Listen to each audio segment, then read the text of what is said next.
लेते हैं, पानी भी गिरेगा, कीचड़ भी होगा, आने में असुविधा भी होगी, 1-2 किलोमीटर दूर तुमको छोड़ भी दिया जाएगा, वहां से 1-1.5 किलोमीटर तुम्हें पैदल भी चल के आना पड़ेगा। बोलो सही है कि गलत है? अब पास में तो कोई तुम्हारी गाड़ी रोकेगा नहीं, क्योंकि चक्कर ही इतनी पास, अगर गाड़ी रोक देवे तो जनता कहाँ जावे, किसी को चोट लग जावे, किसी को ठेस पहुंच जावे, तो प्रशासन भी अपनी व्यवस्था देखता है, इसलिए थोड़ी दूर पे गाड़ी रुकवा देता है, कहीं तुमको छोड़ देगा कि वहां से यहाँ तक पैदल जाओ। तो ये सब चीजें होती है। मेरा भोलेनाथ, मेरा ओघड़ी, मेरा दयालु, मेरा दातार, मेरा कैलाशी, मेरा अविनाशी तुम्हारी परीक्षा जरूर लेगा। उन्होंने राम जी की ली, उन्होंने कृष्ण भगवान की ली। अगर भगवान के कृष्ण की परीक्षा लेने के लिए दुर्वासा अवतार हुआ मेरे भगवान कृष्ण का, और द्वारकापुरी के नजदीक में जाकर भगवान कृष्ण ने चिल्लाना चालू करा, मुझे कोई मेहमान रख लो, मुझे कोई मेहमान रख लो, मुझे कोई मेहमान रख लो। उन्हें कोई मेहमान नहीं रखता था। क्यों नहीं रखता था? क्योंकि मेहमान उसी को रखा जाता है जिसका स्वभाव अच्छा होता है, जिसको क्रोध नहीं आता, जिसको गुस्सा नहीं आता। अब दुर्वासा ऋषि को तो इतना क्रोध,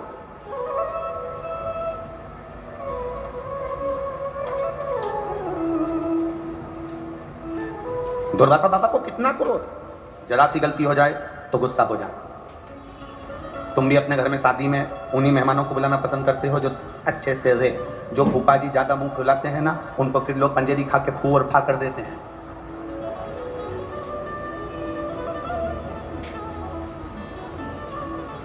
पंजेरी खा के फू और फा मतलब वो सत्यनारायण भगवान का प्रसाद सीखता है ना, उसको मुंह में भर लो और फूफा बोल दो एक बार। पहले तो बोलोगे फू और फिर फा, पंजेरी गई मुख।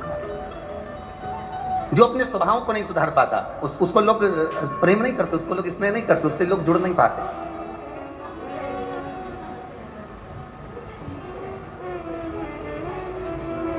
अच्छा, कई लोग कहते गुरुजी हम जब तक गुस्सा नहीं करते ना तब तक कोई काम नहीं होता। हम कहते हैं ऐसा नहीं है कि तुम गुस्सा करोगे तो काम नहीं होगा, या गुस्सा करोगे तो होगा। प्रेम से भी सब कुछ हो सकता है, सब कुछ। ऐसा नहीं है कि प्रेम बिना नहीं होगा। नहीं गुरुजी, प्रेम से आज के जमाने में कुछ नहीं होगा। हम कहें पत्नी चिल्लाकर बात करती है, पत्नी अपशब्द कहकर बात करती है, पत्नी आड़े टेढ़े संबोधन देकर बात करती है, पति उसका संबोधन का पलटवार हमेशा प्रेम से ही करता है।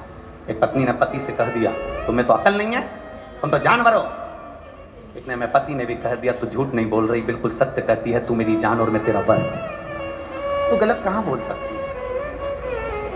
तू जान और मैं वर, उसमें अंतर क्या है? वो पलट दे रहा है, जवाब दे रहा है, पर उसमें क्रोध नहीं है, उसमें चिड़चिड़ाहट नहीं है, उसमें वात्सल्य का है, उसमें प्रेम है।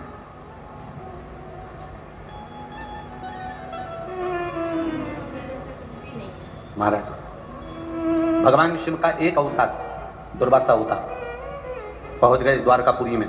आवाज लगाई भोलेनाथ जी ने, दुर्वासा ऋषि शिव का एक अवतार है। आवाज लगाई मेहमान रखो मुझे। कोई मुझे मेहमान रख सकता है? कोई मुझे मेहमान रखो। सबको मालूम था इसको मेहमान रखना बड़ा भारी काम है। गुस्सा बहुत तेज आता है, चिड़चिड़ाहट बहुत करता है। दुर्वासा ऋषि बहुत अपशब्द बोल जाते हैं, जरा सी गलती हुई तो श्राप दे जाते हैं। इसलिए दुर्वासा ऋषि को कोई मेहमान नहीं रखा। पूरी द्वारका में 5 दिन से दुर्वासा ऋषि घूम रहे थे, पर कोई मेहमान रखने को तैयार नहीं। भगवान द्वारिकाधीश निकल कर जा रहे थे और द्वारकाधीश ने जैसे ही सुना दुर्वासा जी कह रहे हैं कि मुझे मेहमान रखो, भगवान द्वारकाधीश ने कहा दुर्वासा ऋषि से चलिए मैं आपको मेहमान रखता हूँ। दुर्वासा ऋषि ने कहा मुझे जानते हो ना अच्छे से? भगवान बोले बिल्कुल जानते हैं। आप जानते हो ना कि मुझे गुस्सा बहुत आता है? भगवान बोले हाँ जानते हैं। आपको मालूम है ना कि मैं श्राप दे देता हूँ? भगवान बोले हाँ जानता हूँ। गलती तो नहीं करोगे? भगवान बोले नहीं करूंगा। जान करके तो कोई गलती करता नहीं।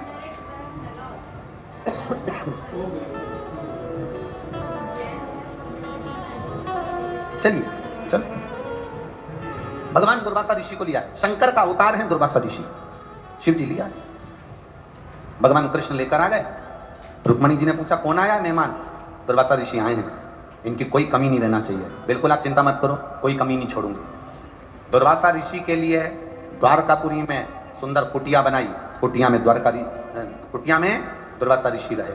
56 भोग रोज तैयार हुआ दुर्वासा ऋषि के लिए, प्रतिदिन 56 भोग तैयार, क्योंकि कब क्या मांग ले कोई भरोसा नहीं। आज दुर्वासा ऋषि भोजन कर रहे थे और भोजन करते करते तभी दुर्वासा ऋषि के मन में आया कि चलो कुछ ऐसा करा जाए कि भगवान द्वारिकाधीश भी मुझसे थोड़ा सा चिढ़ जाए। परीक्षा तो परीक्षा है। और दुर्वासा बाबा ने जिस कुटिया में रह रहे थे उस कुटिया में आग लगा दी। कुटिया धधक कर जलने लगी। सारे द्वारकापुर वासियों ने पानी डाल डालकर कुटिया की आग बुझाई। द्वारकाधीश आ गए कुटिया में आग कैसे लगी, किसने लगाई? सब आपस में बात कर रहे थे, तो इतने में दुर्वासा ऋषि पीछे से आकर द्वारकाधीश के कंधे पर हाथ रखकर कहते हैं आग मैंने लगाई। तो भगवान द्वारकानाथ ने पूछा अपने घर में आपने आग लगा दी, क्यों?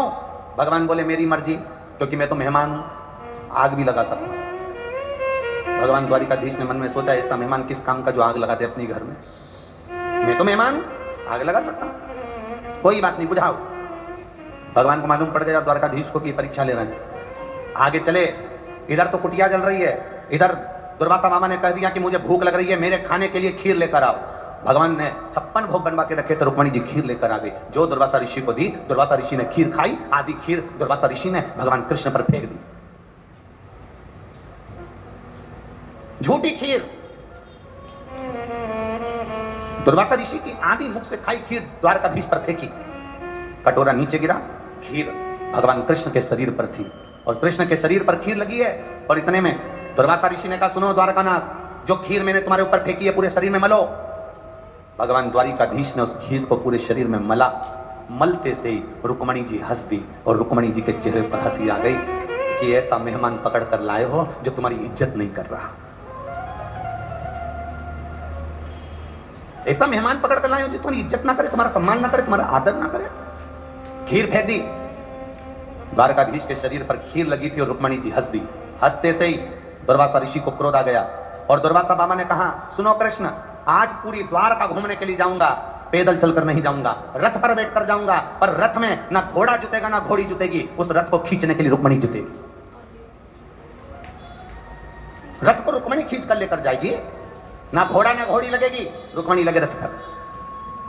द्वारकाधीश ने रुक्मणी को रथ में लगा दिया, पीछे पीछे द्वारिका के नाथ खीर में भिड़े हुए चल रहे हैं, रथ दुर्वासा ऋषि चलवा रहे हैं। रुक्मणी जी थोड़ी दूर तक रथ खींची, बाद में चक्कर खाकर नीचे गिर गई। गिरते से ही तभी दुर्वासा ऋषि ने उन पर जल का छींटा दिया और जल का छींटा देकर कहा सुनो द्वारकानाथ, द्वारकाधीश, इस रुक्मणी ने मेरी हंसी उड़ाई है, मुझे द्वारका का पूरा दर्शन नहीं कराया, इसलिए तुम्हें द्वारकाधीश अपने महल से अपने नगर से इस रुक्मणी का त्याग करना पड़ेगा। आज भी द्वारकापुरी में द्वारकाधीश के मंदिर से रुक्मणी का मंदिर कोसों दूर है, क्योंकि दुर्वासा ऋषि भगवान शंकर ने भगवान कृष्ण से कहकर रुक्मणी का त्याग करवा दिया था। तब भगवान दुर्वासा ऋषि ने कहा हे कृष्ण, मैंने तुम्हारे शरीर पर खीर दी थी, वो खीर तुमने पूरे शरीर पर नहीं लगाई। भगवान कृष्ण कहते हैं, द्वारकानाथ कहते हैं दुर्वासा जी, मैं जानता हूं आप शिव हो, आप शंकर के अवतार हो, मैं जानता हूं। तो भगवान दुर्वासा ऋषि ने कहा मैंने तुझे खीर दी थी, प्रसाद दिया था, तूने पूरे शरीर में नहीं लगाया। इतने में दुर्वासा ऋषि के शब्द सुनकर द्वारकानाथ कहते हैं प्रभु पूरे शरीर में लगाया। भगवान दुर्वासा जी ने कहा पूरे शरीर में लगाया, पर पांव के तलवे में नहीं लगाया।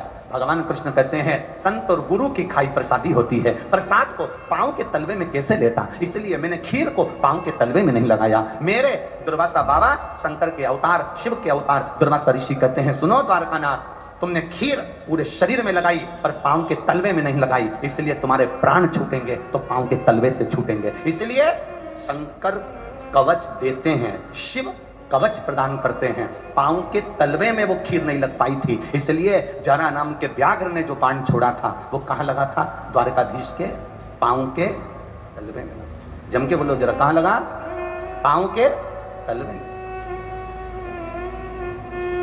कई लोग कहते हैं गुरुजी आप कहते हो कि शंकर भगवान पे चढ़ा हुआ जल पीना चाहिए, आप कहते हो कि शिव जी पे चढ़ी हुई बेलपत्र खाना चाहिए, औषधि होती है। कई लोग मना भी करते हैं कि जल नहीं पीना चाहिए, कई लोग कहते हैं कि बेलपत्र नहीं खाना चाहिए, कई लोग इसका विरोध भी करते हैं। तो ये तो दुनिया है, यहाँ तो शिव महापुराण की कथा क्या श्रीमद् भागवत तक कह रही है कि शंकर भगवान के अवतार दुर्वासा ऋषि ने द्वारिकाधीश पर खीर फेंकी, पूरे शरीर पर मलने को कहा, पांव के तलवे में मात्र खीर नहीं गई थी, इसलिए भगवान द्वारकाधीश को बाण पांव के तलवे में लगा।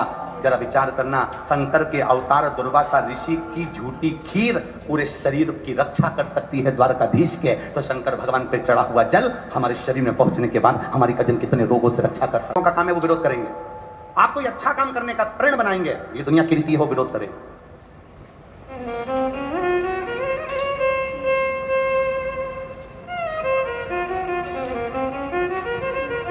ये दुनिया की रीत है। आप अच्छा करते चलो, आग लगे बस्ती में, बोले बोले जम के जरा अपन रहे हो मस्ती में, क्या किसको रोइए सोइए, सारी समस्या का हल क्या पर सावन में 1 लोटा नहीं, जम के बोलो जरा, 2 लोटा जल। सावन में 2 लोटा।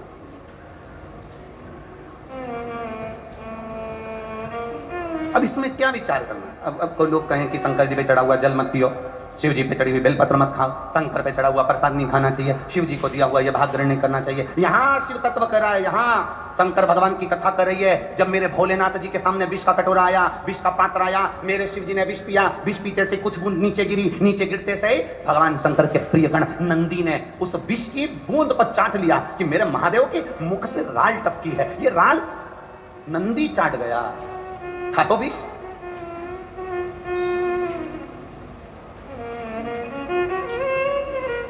उस विष की बूंद को नंदी चाट गया। शिव जी के मुख से टपका हुआ राल, विष की राल नंदी चाट गया।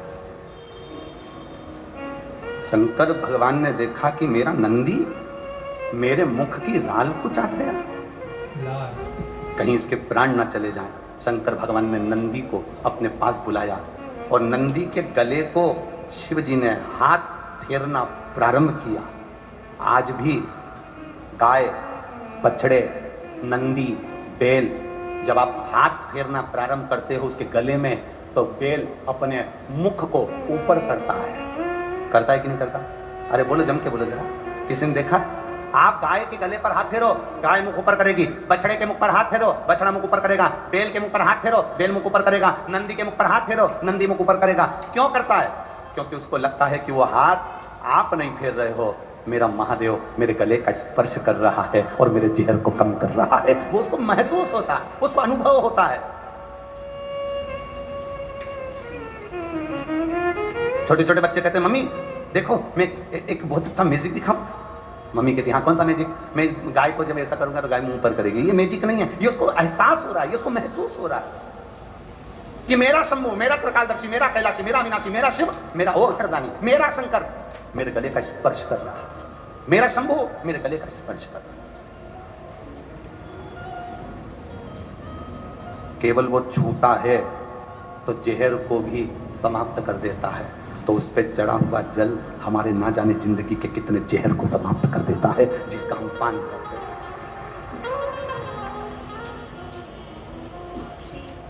ब्रह्म लोगों को, जितना लोगों ने भगवत भजन करना प्रारंभ करा, उतना उतना लोगों ने इस भगवत भजन का भी विरोध किया है। कहते हैं लोग, क्या करोगे मंदिर जाके?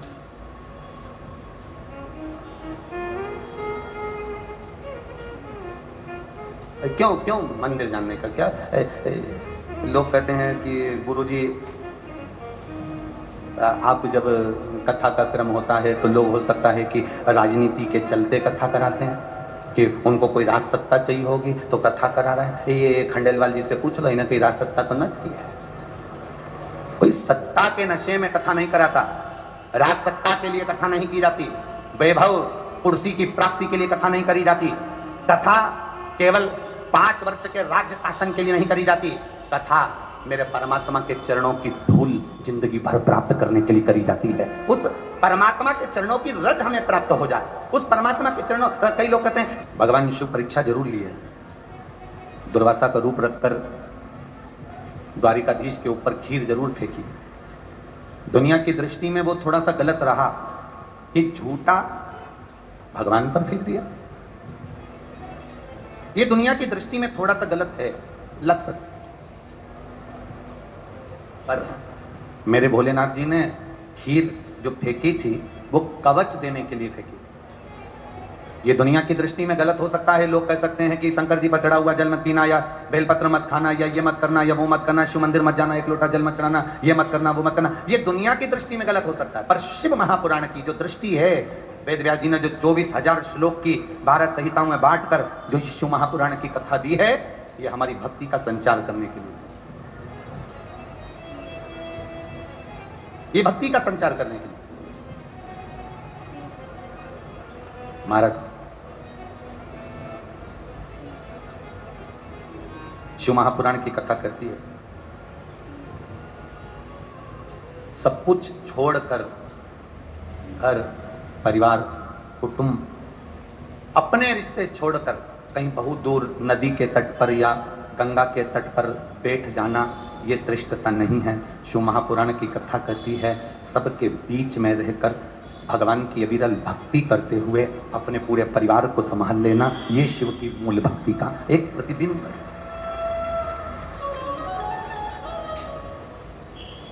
त्याग शिव महापुराण की कथा चल रही है। और दुनिया में जो मेरे महादेव जी ने त्यागा उसके बराबर दुनिया में कोई त्याग नहीं कर सकता। एक छोटा सा असत्य सुनकर, एक छोटा सा झूठ सुनकर मेरे बाबा ने त्याग दिया था माता सती को। मां सती को त्याग दिया। कुंभज ऋषि के आश्रम में कथा सुनने के लिए गए हैं। अगस्त बाबा के यहाँ पर जब पहुंचे हैं, सती मैया के मन में आया कि शादी होने के बाद, विवाह होने के बाद तो लोग कहीं कहीं घूमने जाते हैं और मेरे पति मुझे कथा सुनाने के लिए लेकर आए। मेरे पति मुझे यहाँ कथा सुनाने लाए, कथा सुनने के लिए।